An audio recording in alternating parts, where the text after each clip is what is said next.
Uus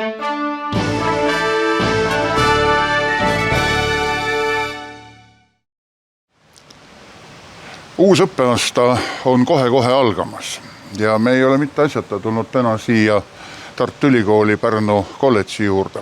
Minu vestluskaaslane on Mari Suurveli, keda paljud pärnakad teavad kui Väärikate ülikooli eestvedajat. Ma olen alati tahtnud seda küsida, et kas Väärikate ülikool on selline Pärnule omane formaat? Kui ma nüüd päris ausalt tunnistan, siis Pärnus sai ta alguse. Ja sellest on juba oi kui palju aastaid tagasi, sellepärast, et me alustame sellel aastal 13. õppeaasta. Aga nüüd Väärikate ülikooli, mis puutub, siis siit ta sai alguse ja ega alustada pole ühtegi asja raske. Aga teate, mis raske on? Asja elus hoida. Ja kui ühiskond sulle veel igasuguseid vimkasid ette viskab, siis läheb asi keeruliseks. Aga Väärikate ülikooli, kui meie alustasime 2009 siin esimese hooga, siis juba järgmine aasta alustas Tartu Ülikool. Me oleme ju need väiksed vennad ülikoolis, kolledžid kõik nii. Selle järgi tuli Tallinnasse, Tartu Ülikooli juurde, sinna Väärikate ülikool ja täna on ka Tallinnas, eesti ja vene keeles, kahes keeles, Narvas, Saaremaal, siis Põlvas, Valgas, Türil. No võib-olla seal ikkagi on neid veel. Mõte on läinud Pärnust õige kaugele rändama. Esiotsa, kui ma ühel Isamaa seeniorite koosolekul ütlesin, et me järgmine aasta alustame Pärnus Väärikate ülikooli.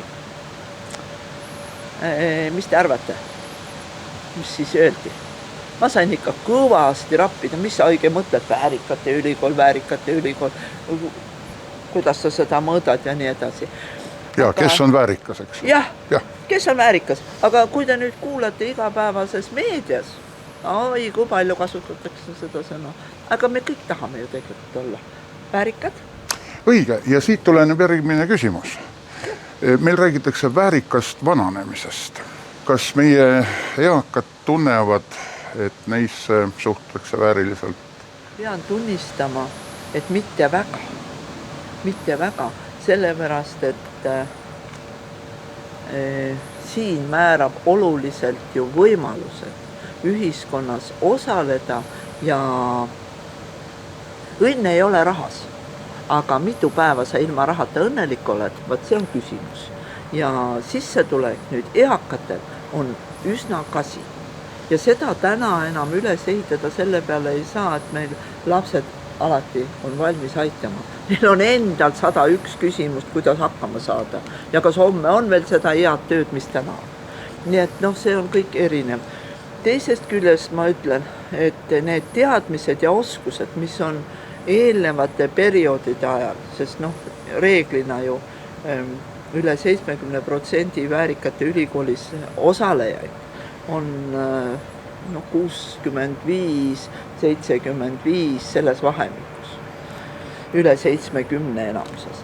Siis nemad ju tahavad ise hakkama saada, oma vahenditega natukene kõrvale panna. Kui me räägime rahatarkusest, siis seal ju soovitatakse alati, et igal inimesel oleks 3 kuu sissetulekut tagavaraks pandud. Aga see ei ole lihtne. Ja eakate juures seda peab tunnistamagi, et see väärikus, mis on aastatega tulnud ja need teadmised, mis väärivad igati ka seda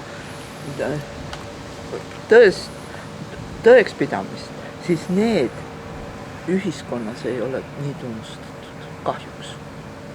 Seda ei saa kõigi kohta öelda. Seda ei saa ka, kui ma nüüd räägin lähemalt Pärnust või Tallinnast, need on kohad, millega ma rohkem olen kursis, siis peab ütlema, et erinevalt meie Pärnu suhtes kogu see Väärikate ülikooli tegevus, ka see on ju linnavalitsuse poolt hästi toetatud.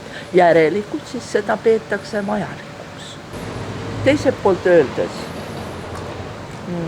on oluline see, et kogu maailm, need arenenud riigid, just vananev kontingent suureneb pidevalt ja ka Euroopa ja sellepärast räägitakse sellest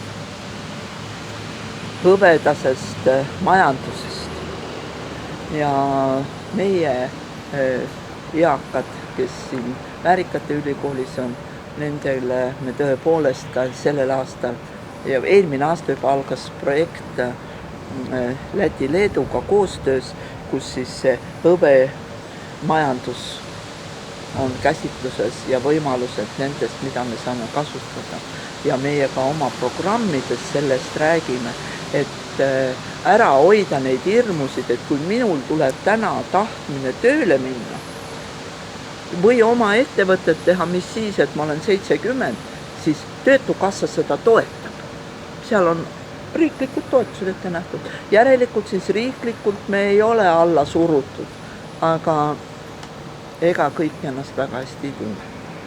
Selge, aga kui meil oleks praegu siin käepärast üks kitsivõitu kuldkala, kes pakuks meile ühe soovi täitmise, mida te Väärikate heaks kuldkalakselt sooviksite? Noh, mina isiklikult kuldkalalt sooviks Väärikatele energiat, positiivset eluhoiakut. Sellest sinu sisemisest mõtteviisist saab kõik algus.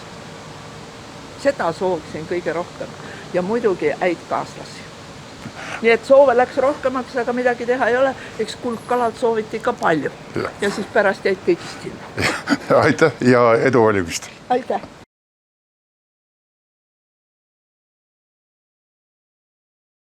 Aga miks meie nüüd praegu oleme siin selle põllu veere peal? No miks me oleme?